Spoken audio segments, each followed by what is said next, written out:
Mientras nuestros niños se van hacia su espacio, el espacio en el que está preparado para ellos, David Sosa va a hacer la lectura del texto que hoy sobre el que vamos a estar dialogando, sobre el que vamos a estar reflexionando. Génesis capítulo 7. Sí. Génesis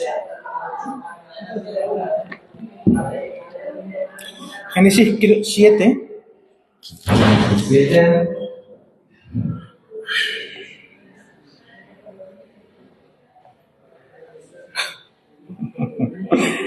Ay, Señor.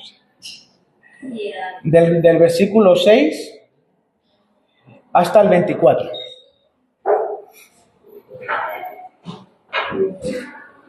Génesis 7, del versículo 6 al 24. Así dice. Era Noé de 600 años cuando el diluvio de las aguas vino sobre la tierra. Por causa de las aguas del diluvio entró Noé en el arca, y con él sus hijos, su mujer y las mujeres de sus hijos. De los animales limpios y de los animales que no eran limpios, y de las aves y de todo lo que se arrastra sobre la tierra. De dos en dos entraron con Noé en el arca, macho y hembra, como mandó Dios a él. Y sucedió que al séptimo día las aguas del diluvio vinieron sobre la tierra. El año 600 de la vida de Noé, en el mes segundo, a los 17 días del mes, aquel día fueron rotas las aguas de las fuentes del grande abismo, y las cataratas de los cielos fueron abiertas. Y hubo lluvia sobre la tierra 40 días y 40 noches. En ese mismo día entraron Noé, y Sem, Cam y Jafet, hijos de Noé, la mujer de Noé y las 3 mujeres de sus hijos en el arca. Ellos y todos los animales silvestres según su especie, y todos los animales domesticados según su especie, y todo reptil que se arrastra sobre la tierra según su especie, y toda ave según su especie, y todo pájaro según la especie. Vinieron pues con Noé al arca de dos en dos, de toda carne en que había espíritu de vida. Y los que vinieron, macho y hembra de toda carne, vinieron como le había mandado Dios, y Jehová les cerró la puerta. Y fue el diluvio 40 días sobre la tierra, y las aguas crecieron y alzaron el arca y se elevó sobre la tierra. Y subieron las aguas y crecieron en gran manera sobre la tierra, y flotaba el arca sobre la superficie de las aguas. Y las aguas subieron mucho sobre la tierra, y todos los montes altos que había debajo de todos los cielos fueron cubiertos. 15 codos más altos subieron las aguas después que fueron cubiertos los montes. Y murió toda carne que se mueve sobre la tierra, así de aves como de ganado y de bestias y de todo reptil que se arrastra sobre la tierra, y todo hombre, todo lo que tenía aliento de espíritu de vida en sus narices, todo lo que había en la tierra murió.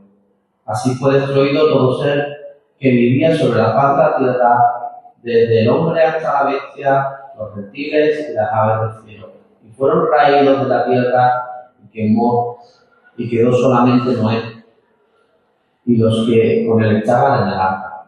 Y prevalecieron las aguas sobre la tierra 150 días. Amén. Muy bien, David, gracias.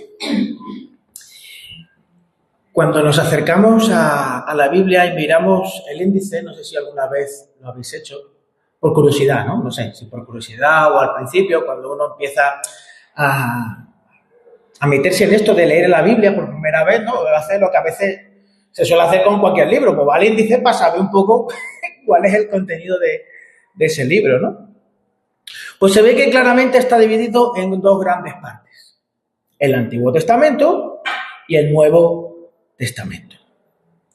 El Nuevo Testamento es un texto escrito en su gran mayoría en griego. El Antiguo Testamento está escrito en hebreo. El último libro que aparece en las Biblias que tenemos aquí en la iglesia, por ejemplo, porque cada uno puede tener en su casa, el último libro que aparece en nuestras Biblias es Malaquías. Ese libro de Malaquías fue escrito como 400 años antes de Jesús. ¿Vale? Los escritos del Nuevo Testamento son escritos que, a pesar de que se escribieron hace unos 2000 años, los escritos del Nuevo Testamento, año arriba, año abajo. Cuando hablamos de 2000, a ti te da igual tener 2 millones de euros como 1.900.000. Es un montón de pasta, ¿no? Pues en ese sentido me refiero. Por 2000 años, más o menos, se escribieron pues, los textos del Nuevo Testamento. Y estos textos, a pesar de ser tan antiguos, estos textos del Nuevo Testamento, cuando uno lo lee, empieza a leerlo, por el Evangelio de Mateo, el Juan o cualquier otro, hombre, se nota que no son textos escritos hace 3 días, pero hay ecos que te hacen conectar con el texto, ¿verdad? En cambio, los textos del Antiguo Testamento, pues, bueno, cuestan un poco más. Es que, claro, los textos del Antiguo Testamento se escribieron, pues, muchos de ellos hace casi 4000 años o incluso más. Algunos dicen que incluso más. Entonces, además, el texto del Antiguo Testamento no está escrito en griego. ¿Por qué digo estas cosillas? Muy fácil. Por ejemplo, ¿alguien sabe lo que es un neumático? Bueno, voy a hacer la pregunta de otra manera. ¿Alguien sabe lo que no es un neumático? Todo el mundo sabe más o menos lo que es un neumático, ¿verdad? Es la rueda de un coche, básicamente, ¿cierto? Pues neumático procede de la palabra griego neuma, que es aire. ¿Qué es el neumático? ¿Dónde está dentro el aire? Eso es un neumático, un espacio que almacena el aire.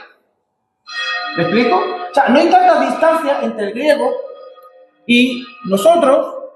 En cambio, en el hebreo es otro rollo. El hebreo no tiene nada que ver, es un idioma que además no está en Occidente, el griego sí. Actualmente existe el griego, el hebreo también existe, pero además este hebreo no tiene nada que ver con el hebreo en el que está escrito el Antiguo Testamento. Por esto, cuando nos acercamos a la Biblia, es inevitable hacer un viaje en el tiempo. Así que hoy os voy a pedir que todos nos montemos en nuestro DeLorean. Sarai sabía que iba a decir eso. ¿Sabéis lo que es el DeLorean? ¿Quién no sabe lo que es el DeLorean? El DeLorean es un coche que sale en una película, que yo creo que si no todos la hemos visto, al menos nos sonará, que es... ¿cómo se llama? Regreso al futuro, gracias. Regreso al futuro. En Regreso al futuro no es solo un coche en el que te montas, ¿verdad? Y puedes viajar en el tiempo. Pues hoy nos vamos a montar en nuestro DeLorean y vamos a hacer un viaje en el tiempo. Los viajes en el tiempo, como también se ve en la película y luego a lo largo de todas las películas que se han hecho de esto de viajes en el tiempo, los viajes en el tiempo siempre son complicados. Porque claro, aunque podemos saber algo del momento histórico al que vamos a ir, claro, no tenemos todos los detalles. Entonces tenemos que ir bien preparados para cualquier sorpresa y además adaptarnos a los cambios que se vendrán. Porque inevitablemente no tenemos todos los detalles. De hecho, se ve en McFly, ¿cómo se llama? ¿Daniel McFly? No. Marty McFly, se ve, ¿no? Cuando llegaba a una situación, al final, muchas veces no, o sea, sí, pero no era tal y como ellos se lo imaginaban. El momento al que vamos a viajar lo ha leído David, que es el suceso del Arca de Noé. Pero vamos a leer un poquito antes, en Génesis capítulo 6, porque el hecho del Arca de Noé, el suceso del Arca de Noé con Noé, claro, va desde el capítulo 6 hasta el capítulo 10 de Génesis. Y aunque no lo vamos a leer todo, en estos pasajes se desarrolla la vida de Noé. Y claro, al decir el nombre de Noé, lo que suele venir a nuestra mente, pues es esto, el tema del arca. Y claro, cuando hablamos del arca, pues es inevitable pensar en los animalitos, ¿verdad? ¿Cuántas veces no nos habrán dicho, no nos habrán contado? Bueno, no sé, a todos vosotros, no lo sé, pero a mí me la han contado no sé cuántas veces. Las historias del arca, el arca para arriba, Noé para abajo, los animalitos que vienen, los que no vienen, los que se suben, los que no se suben, y así, ¿no? De hecho, se ha hecho películas de Noé. Fijaos, de hecho, me ha parecido muy curioso que incluso en el ámbito tanto cristiano como no cristiano, cuando se ha tratado de retratar en el arte lo que es Noé, se polariza un poco, ¿no? Se refleja lo de Noé de una forma casi mítica, como esas películas de héroes griegos de la época de los antiguos, o pasamos de eso a el Arca de Noé como cuento infantil de niños. Y me ha llamado la atención eso. ¿Por qué será eso, no? Que ese era el propósito original del autor, de recoger ese suceso, ese hecho, esa narración. Ese era el propósito original, que se convirtiese en un relato mítico, increíble, de algo que no sucedió, a un cuento con moraleja. De hecho, cuando David terminaba de leer, estuve a punto de decir algo que voy a decir ahora. Colorín colorado, este cuento se ha acabado. Porque claro, tú lo lees, ¿quién se va a creer eso, no? Qué difícil de creer. Claro, pues, seguro que son pues metáforas. Yo no voy a entrar en eso. Yo he estado tratando de buscar qué es lo que ese pasaje tiene para un adulto del siglo XXI hoy en San Lucas. Pues como os decía, ese texto a mí siempre me lo han contado desde chiquititos. Y es algo con lo que he estado pues tratando de lidiar llevo 2 semanas dándole vueltas a este pasaje. De hecho, me ha costado mucho sacarlo de esa esfera infantil. No recordaba ninguna predicación de adulto, que hablase sobre el tema del arca, de Noé y del arca. ¿Y por qué, Rubén, te has metido en esto? Hay otras cosas que se podrían decir, de otros pasajes que se podrían elegir. Pues es que desde hace meses, hay una idea que ronda constantemente mi cabeza. Y es esta idea. Pide a Dios más animales para el arca. Pide a Dios más animales para el arca. Una de las primeras cosas que nos encontramos cuando nos introducimos en la historia de Noé es violencia, conflicto, abuso de todo tipo. Estas cosas que no se cuentan en la historia de niños. En la historia de niños, bueno, se habla de pecado. El pecado, pero no se habla de esto. Violencia, conflicto, abuso de todo tipo. Y aquí podemos meter de todo tipo. De todo tipo. Repito, de todo tipo. Rebeldía, destrucción, pérdida de identidad y de dignidad humana, hasta niveles que, al menos en este momento, nunca se habían conocido. Aquí, además, se utiliza mucho el término de hijos de Dios en contraposición con hijos de los hombres. Voy a leer del capítulo 6 los versículos hasta el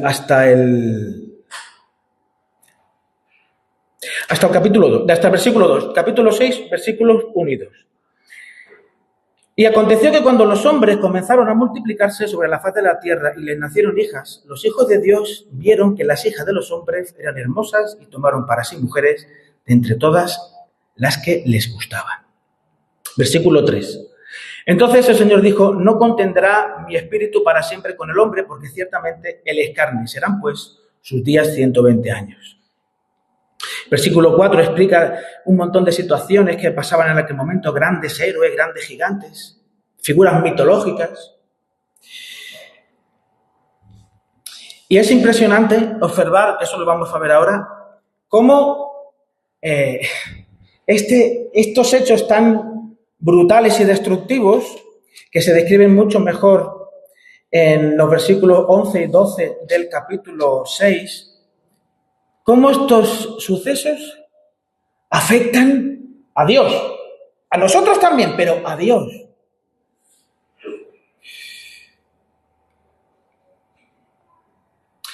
Con estos términos trata de describir el texto las dos formas básicas de vivir en la tierra, esto de hijos de Dios, hijos de los hombres. En relación con Dios o en oposición a Dios. Este contraste en el ámbito pedagógico se suele usar para describir realidades opuestas. Cuando pensaba en esto me acordaba de Barrio Sésamo. Yo creo que todos en algún momento hemos visto Barrio Sésamo. ¿Os acordáis de Barrio Sésamo? Yo sí me acuerdo de Barrio Sésamo. ¿Os acordáis de Coco? Además, este año estuvimos en Por Aventura y estuvimos en donde Barrio Sésamo. Coco decía, lejos, cerca. ¿Os acordáis de eso? Tito, ¿tú te acuerdas de eso? ¿No? ¿Tú no viste Barrio Sésamo? Bueno, y tus hijos sí, seguro. Arriba, abajo. ¿No? Estas contraposiciones, blanco, negro. ¿No? Grande, pequeño, ¿os acordáis, no? De esas historias de Barrio, por lo menos yo me acuerdo, de Barrio Sésamo y Espinete. Barrio Sésamo y Espinete. De hecho, si no se usa con cuidado, este hecho de las contraposiciones, esta incluso polarización de las cosas, se puede simplificar en exceso aquello que se quiere enseñar, perdiendo gran parte de lo que se pretende mostrar. ¿Qué es lo que trata de mostrar este texto? Cuando estamos metidos, como yo decía, en el Antiguo Testamento, hacemos ese viaje en el tiempo, a veces nos encontramos con situaciones que no podemos controlar. ¿Y cuál es la situación que no podemos controlar nosotros? Por ejemplo, es que este texto de Noé es un texto fundacional. ¿Y eso de texto fundacional qué es lo que es? Es como una constitución. La Constitución española es un texto donde se fundamenta la nación española. Eso es un texto fundacional. Y este texto fundacional trata de ir al grano y no se detiene en ciertos detalles, que a lo mejor son tremendamente importantes, pero no son fundamentales. Pues básicamente este texto fundacional del Arca de Noé trata de dos cosas: de cómo es Dios y de cómo es el ser humano. Cómo sus relaciones, sus intenciones, sus planes y por qué vivimos como vivimos. ¿Por qué Dios es como es? ¿Por qué el ser humano es como es? ¿Cuáles son los planes del ser humano? ¿Cuáles son los planes de Dios? ¿Y cómo hemos llegado a este punto? Desde el comienzo, que son un poquitos capítulos antes, Dios es descrito como grande, poderoso, lejano, porque está fuera de la creación, creando el mundo, pero a la vez cercano, porque se pasea. Cuando ya ha creado todo, se pasea con su creación, charlando con el ser humano. Aparece como un Dios justo y bueno, porque todo lo que hizo era bueno en gran manera, disfrutable, maravilloso. El ser humano se le retrata como una creación hecha con especial cuidado por parte de Dios, con características que lo identifican con su creador. El ser humano tiene autoridad para poner nombres a los animales, libertad para tomar decisiones informadas. Mira, puedes hacer lo que tú quieras, pero de esto no lo hagas porque te va a pasar algo malo. Tiene autoconciencia, porque es consciente de que en medio de la creación no encuentra a alguien con el cual tener una relación y se siente solo. Por eso necesita a otra persona como él con el cual identificarse. Tiene identidad propia. Adán y Eva. Es un ser relacional. Se relaciona consigo mismo, con el otro, con la creación y con Dios. Es un ser relacional en todas sus dimensiones. Como Dios, es un ser relacional en todas sus manifestaciones. Y el universo tenía la marca de ese creador. ¿Cómo era el universo? Bueno y agradable. No había ningún problema. De hecho, dice que el cordero y el león se sentaban juntos y no había ningún tipo de conflicto. Qué maravilla, ¿eh? Es algo tan que se nos escapa de la mente. Pero todo eso se estropea por malas decisiones que el ser humano toma, decisiones que lo cambian todo, rompen todo, desordenan todo, trayendo caos, dolor y sufrimiento al ser humano, a la creación y al propio Dios. Entonces, teniendo en cuenta todo esto, cuando llegamos al texto de Noé, lo que se nos muestra es el progreso de todo esto. Versículos 5 y 6 del capítulo 6. Y el Señor vio que era mucha la maldad de los hombres en la tierra, que toda intención de los pensamientos de su corazón era hacer siempre el mal, y le pesó al Señor haber hecho al hombre en la tierra, y sintió tristeza en su corazón.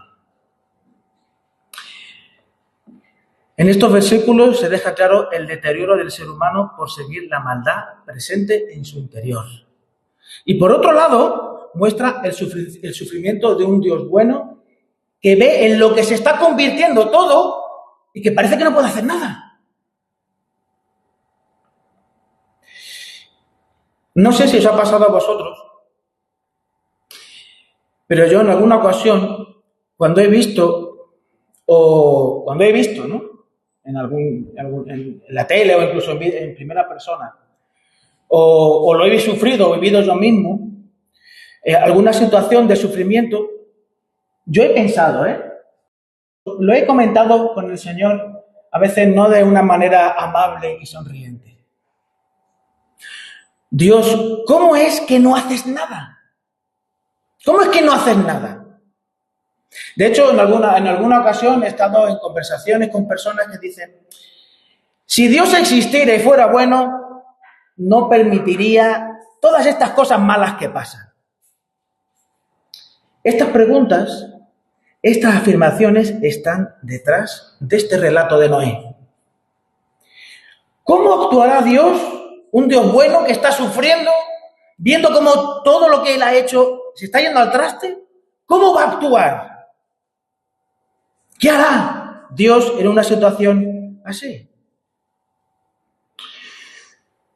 Texto fundacional en el que se describe la reacción de Dios o de los dioses frente al actuar humano, pues por lo que he estado investigando, y si alguno se mete en Google y lo pregunta, le van a salir. Relatos como este hay por todo el planeta. Por todo el planeta. Como este en el sentido de un diluvio, un Dios que castiga, la gente que se muere, alguien que construye una especie de barco o cosa para salvar las cosas.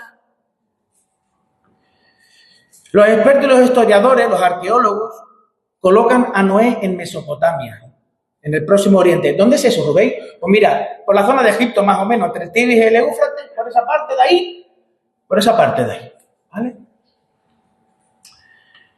En esa zona había otro relato fundacional llamado, que a lo mejor os suena, Yamés. A lo mejor sí, a lo mejor no. Os digo, en Google, googleáis y os sale. En la India está el relato de Manú, igual. En Grecia está el relato de Deucalión y Pirra. En México, con los aztecas, está el relato de Tata y Nena. En Oceanía, en la Polinesia, también existen relatos de diluvios en el que siempre os suele aparecer un héroe llamado Nu'u. Flipante, ¿eh? Flipante. Y en todos ellos se explican cómo los dioses, todos, en todos estos, se explican cómo y más, ahí según pude encontrar, hay como 200 relatos fundacionales que hablan de un diluvio y una movida así. Pues en todos se explican cómo los dioses, frente a un arrebato de ira, tratan de destruir a los seres humanos. Las razones pues son varias, pero en todas la motivación y la reacción de los dioses es caprichosa, azarosa y en algunos casos llena de envidia hacia los seres humanos, de un enfado brutal porque los pobres humanos no les hacen caso.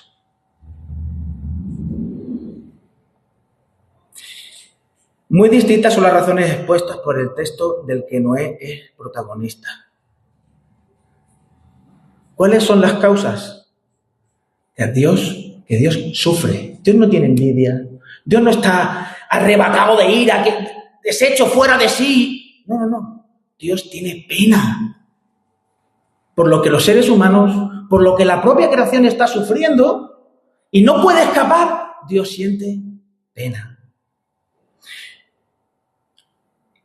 Por eso podemos ver que el relato bíblico de Noé chocaba o entraba en pugna con otros relatos contemporáneos que trataban de explicar lo mismo.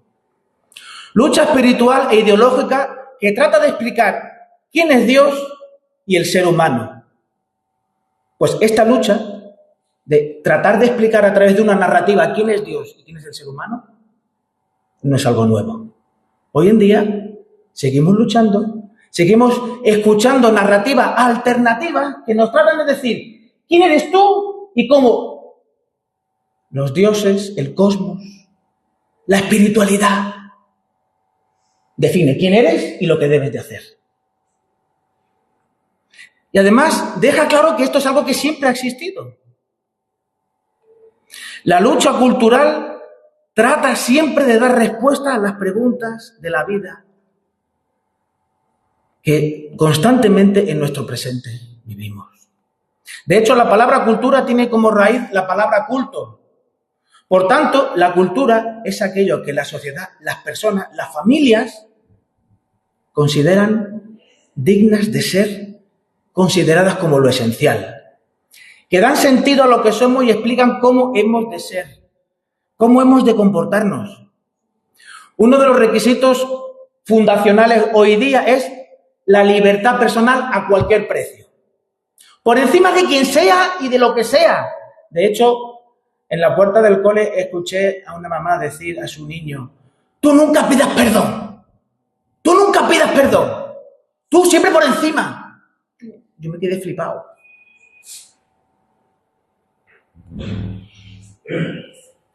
Todo lo que relativice o simplemente dialogue con ese requisito se percibe como agresión, es censurable y se rechaza.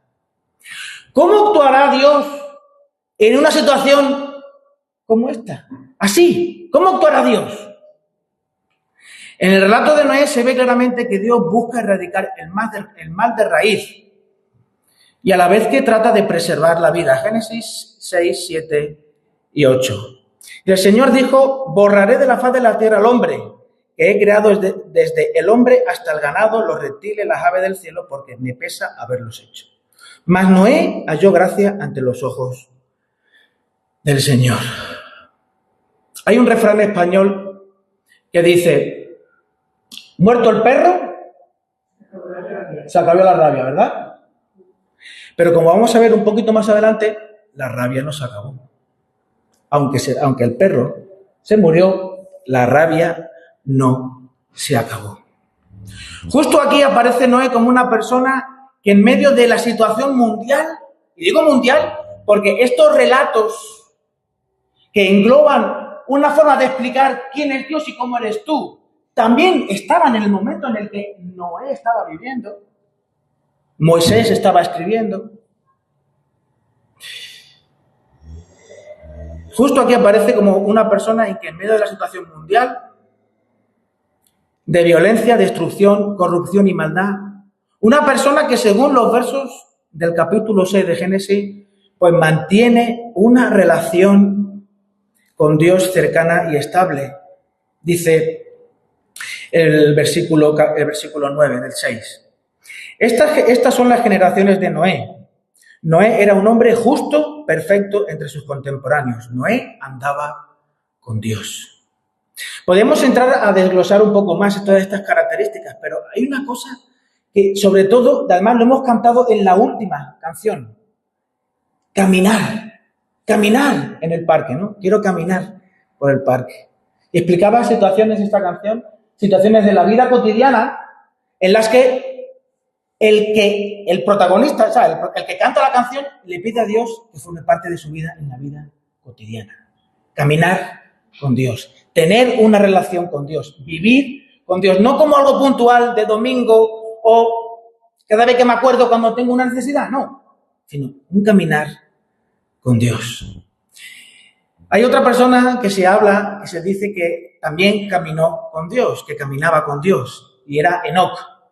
Enoc también caminó con Dios, y Enoc fue bisabuelo de Noé. Andar con Dios es una forma de decir que Noé era una persona que tenía a Dios como compañero de la vida. ¿Quiénes fueron antes que Noé, y aparte de Enoc, que tuvieron a Dios como compañeros de la vida? Adán y Eva. Adán y Eva caminaban con Dios todas las tardes, paseaban con Dios todas las tardes. Caminar con Dios nos habla de apertura, de una escucha atenta, de disfrutar, de diálogo, de mostrarnos que Dios, que el Dios de Noé, no es como los otros dioses, lejanos y caprichosos.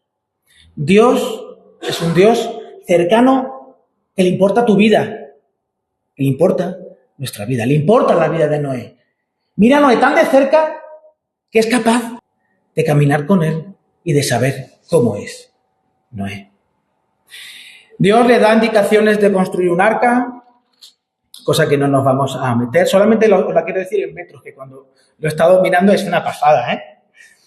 El arca no tenía forma de barco. No, a veces yo compré a mis niños un arca de Noé de Playmobil. No sé si vosotros lo habéis visto alguna vez. Es un barquito. Pues no era un barquito. Es como un contenedor. El arca de Noé era como un contenedor, algo cuadrado.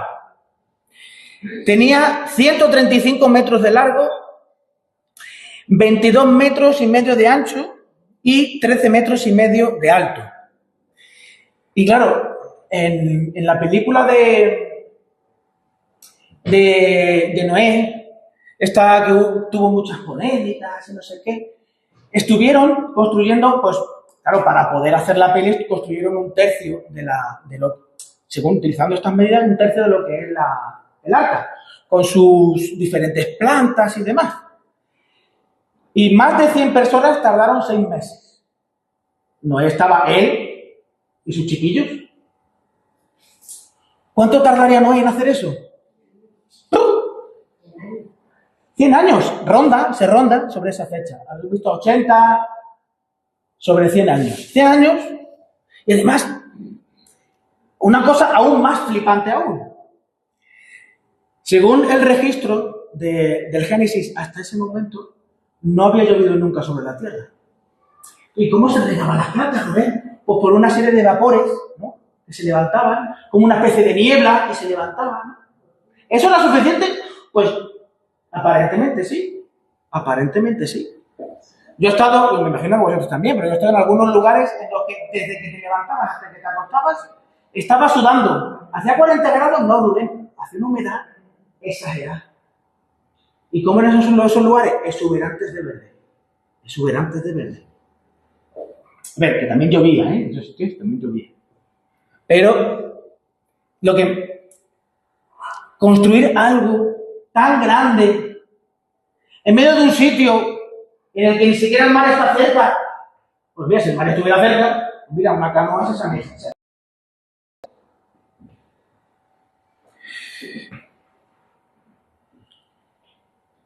Es una locura hacer un armatoste como ese. Yo sé que la película de Noé despertó muchas polémicas, pero os tengo que decir que a mí me gustó. ¿Por qué? Porque de alguna manera se ve la realidad del ser humano. Cuando Dios te dice, mira, tienes que hacer algo que es una locura. Una locura para los relatos fundacionales de tu momento histórico. Es una locura para lo que la gente piensa que cómo se debe vivir. Hombre, claro. ¿Quién va a construir un arca en un lugar como ese? Pero claro, Noé era una persona que caminaba con Dios. Noé era una persona que caminaba con Dios. ¿No era consciente de lo que significaba que iba a llover? No, no era consciente de lo que significaba que iba a llover. Pero lo cierto es que Noé caminaba con Dios. Para Noé, Dios no era extravagante, Dios no era extraño, Dios no era ajeno, Dios era Dios y él trataba de caminar con él.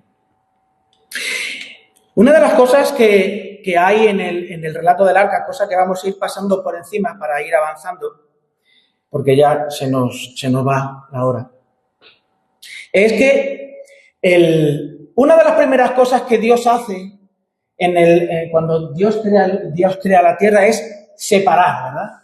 Dios separa la noche del día, ¿vale? Dios separa las aguas de arriba de las aguas de abajo. Dios separa las aguas de la tierra. Dios está constantemente en un trabajo de ordenar, ¿verdad? Ordena constantemente. ¿Qué es lo que sucede con el diluvio? Que una vez más se mezclan las cosas. Las aguas de arriba se mezclan con las aguas de abajo. El caos una vez más surge. ¿Cuál es el guiño que hace el relato de Noé con el relato del Génesis? Que Dios está tratando de hacer las cosas de nuevo. Cosa que nosotros en la actualidad, pues a veces ya no vemos, ¿no? ¿Cuándo ha venido un diluvio en tu vida? En tu situación, tú has vivido un diluvio. Yo recuerdo, he venido por la carretera, una lluvia tan fuerte que no se veían las líneas de la carretera. Pero termina la lluvia, las aguas vuelven a su sitio. De hecho, incluso a veces en nuestras relaciones personales hablamos de que necesitamos que las aguas vuelvan a su sitio, ¿no? Que las aguas se calmen, para que las aguas se vuelvan a su sitio. ¿De qué nos habla eso? De que las aguas están tan revueltas y necesitamos, de alguna forma, que haya orden, Y Rubén, ¿qué pinta el arca en todo esto? El arca es el lugar seguro. El arca es el lugar seguro. No significa otra cosa, sino que el lugar donde Noé, su familia y los animales que él llama encuentran un lugar seguro. Y mola un montón de observar, claro, en el relato del Génesis, la serpiente, ese animal que repta, bueno, antes no, pero a partir de ese momento, ¿no? Y además, es un animal que en todas las culturas, o en casi todas las culturas, es un animal un poco repelente, ¿no? Un poco repelente en casi todas las culturas. Pues ese animal también tuvo hueco en el arca. De hecho, el otro día, esta semana, conversaba con una hermana de la iglesia pensando en los animales. Porque yo le decía, mira, estoy pensando en predicar sobre el arca y hacer un paralelismo entre lo que es el arca y la iglesia. Y nos empezamos a reír. Aquí en la iglesia nuestra, porque de alguna manera todos reconocemos que Dios nos ha traído, ninguno de nosotros está aquí por casualidad. ¿Quién de esta iglesia es la jirafa? ¿O el jirafa? ¡Uy! Más chiquitillo. El agaporni. ¿Quién es el agaporni en la iglesia? Hombre, que claro, tú te pones a mencionar, bueno, hombre, si decimos quién es el león o la leona, es que no hay una cosa que tú digas, mira, es que esto es 100% de buen rollo. No, es que digas el nombre del animal que digas, tú le ves algo bonito y también su lado oscuro. Porque claro, una leona es una persona que cualquier cosa que le diga. No. Una jirafa es una persona distante, que mira todo desde arriba, con cierta altura de miras. El que está por bueno, pensamos en alguien que puede ser una serpiente. Es que esa lengua que tiene, y además siempre quiere pasar desapercibido. Pero cuando habla, sube el pan.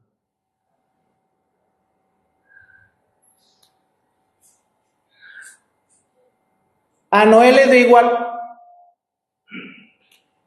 Fueras tú jirafa, fueras león, da igual. Dios caminaba con Dios, Noé caminaba con Dios, y Dios le dijo, crea un lugar seguro para los animales que yo voy a llamar.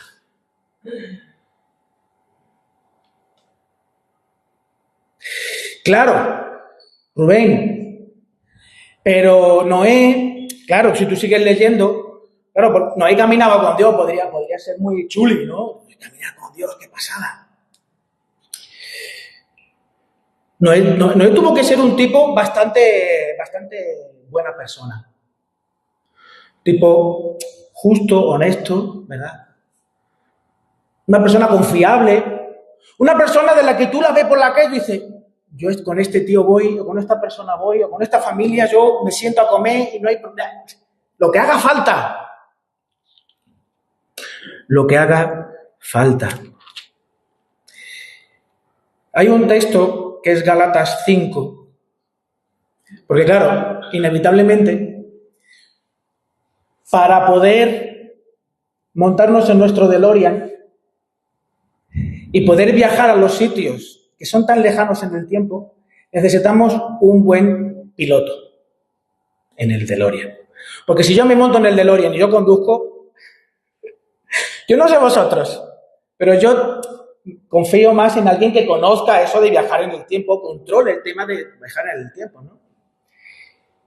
Cuando estuve en el seminario estudiando, en la facultad estudiando, me dijeron, mira Rubén, si tú quieres entender bien el Antiguo Testamento, míralo desde los ojos de Jesús. Entonces, yo he tratado de montar a Jesús en mi DeLorean.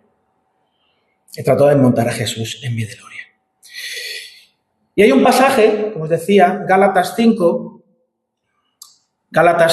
5, versículos, creo que 23 y 24,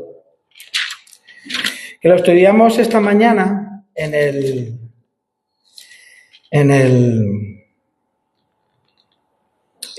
estudio bíblico de por la mañana. Y me llama mucho la atención. Porque esto que voy a leer se podría aplicar a Noé, porque como caminaba con Dios, se podría aplicar a Noé.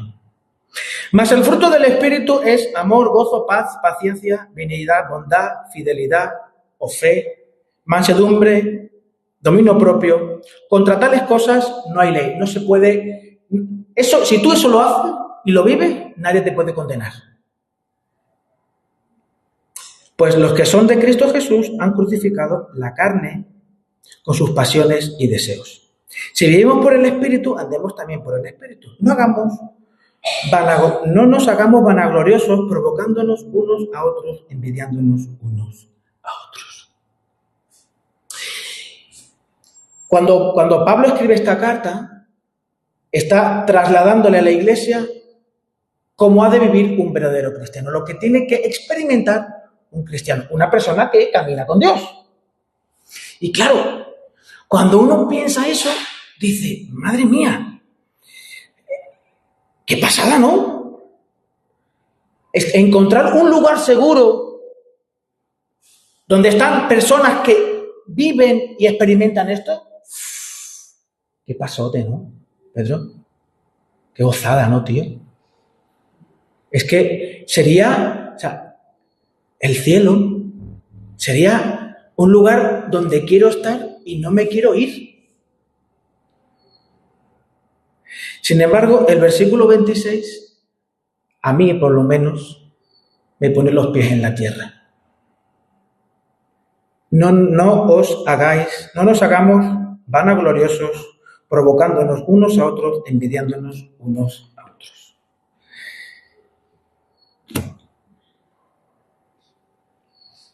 ¿Quién es perfecto? ¿Quién es ideal en su caminar con Dios? Nadie. ¿Noé lo era, Rubén? No, Noé no lo era. Noé no lo era. Porque si vamos, no lo vamos a leer, lo dejo para casa, porque ya es un poco tarde y no quiero robaros más tiempo. Pasa, el arca se llena de los animales que Dios llama. El arca sale flotando y llega un momento en el que deja de llover. Noé manda un par de pajaritos, manda un cuervo, después manda una paloma, que cuando ya trae su ramito de olivo dice, ya podemos bajar, ya hay tierra firme, ya podemos bajar. Y bajan todos. Noé cultiva un campo de viñedos. ¿Y qué hace con la viña, con la uva? La estruja, algunas se la comerían, seguro. Una agüita moscatel bien fresquita sienta genial. La estruja, la aplasta, hace zumo de uva y del zumo de uva ¿qué sale? Vino. ¿Y qué hace Noé con ese zumo de uva fermentado? Se lo bebe. ¿Es malo tomarse un vasito de vino? ¿Qué va a ser malo? Lo malo es ponerte de vino hasta las orejas. Cuando te pones de vino hasta las orejas, el Espíritu Santo, ya no hay espacio para el Espíritu Santo. Y no lo digo yo, lo dice la propia Biblia. Lo dice el propio Pablo. No os embriaguéis con vino, sino embriagaos, poneros borrachos de espíritu. Poneros borrachos de espíritu. Embriagaos con el Espíritu Santo. Y pasaron cosas que no deberían haber pasado. ¿Cómo es posible que una persona que caminaba con Dios, que fíjate todas las cosas que ha hecho, de hecho Hebreos dice que por fe Noé hizo, Dios utilizó a Noé para crear un espacio seguro para que los animales que Dios había salvado pudiesen seguir existiendo.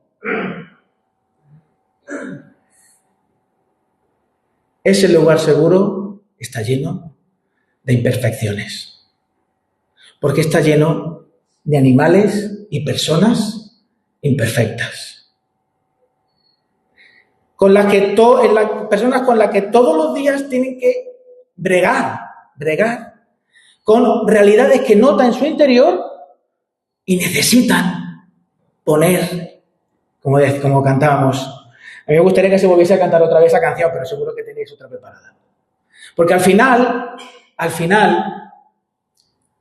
Dios cuenta con cada uno de nosotros, como contó con Noé, para construir un lugar seguro. Un lugar seguro para todos los animales que Dios quiere traer al arca. Rubén, no me seas exagerado. ¿La iglesia Tarsis va a ser un arca? La iglesia Tarsis es lo que Dios quiere que sea. Eso es la iglesia Tarsis. ¿Tú estás dispuesto a caminar con Dios, escuchar a Dios y hacer locuras? Porque al final,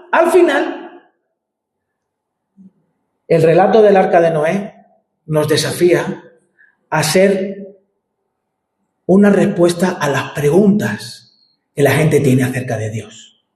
Porque las personas a quien ven es a Cari y a Antonio, a Carmen, a mí. Personas que tratan de caminar con Dios y buscan la manera de crear un espacio seguro para los animales que Dios quiere traer al arca. Vamos a orar y con esto terminamos. Señor, te quiero dar gracias por este pasaje de Noé, Señor, que es inagotable. Tiene tantas cosas para nosotros hoy, Señor, que nos desafían a conocerte más, Señor. Gracias porque tú no eres como los otros dioses, caprichosos, llenos de ira, Señor. Tú eres un Dios de amor que se conmueve con la injusticia y que busca la manera, la mil y una manera, de que podamos, Señor, entrar en el arca. Ayúdanos, Señor. Ayúdanos a construir ese espacio seguro, ese lugar seguro donde los animales que tú llamas, Señor, puedan entrar, Señor. Gracias, Señor Jesús, por haber hecho esto posible, Señor. Nada podemos hacer sin ti, Señor Jesús, sin la obra de tu Espíritu, sin estar llenos de tu Espíritu, Señor. Es un desafío, Señor. Pero gracias, porque en Jesús tú muestras que tú estás al lado nuestra, al lado de cada uno de los que te buscan, Señor, para poder ser lo que tú quieres, Señor. Un arca, una comunidad que abre los brazos como tú lo hiciste, Señor Jesús. Gracias por ser así, Señor. En tu nombre, amén.